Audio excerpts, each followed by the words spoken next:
পুরুষ সবসময় একটা নারীর কাছ থেকে কি খোঁজে তোমার কি মনে হয় নীরব? তুমি অ্যান্সার নিঃশ্বাসা করছো শরীরের সুখ।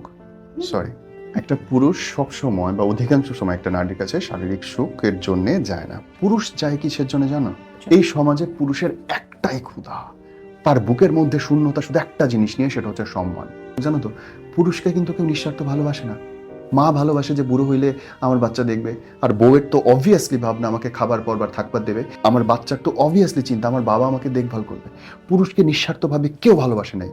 সৃষ্টির শুরু থেকে আজ পর্যন্ত পুরুষ ব্যবহৃত হয়ে আসছে শুধু।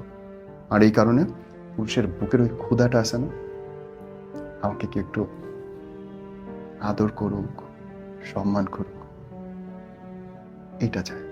শরীর প্রথম পতিতালয়েও পাওয়া যায়।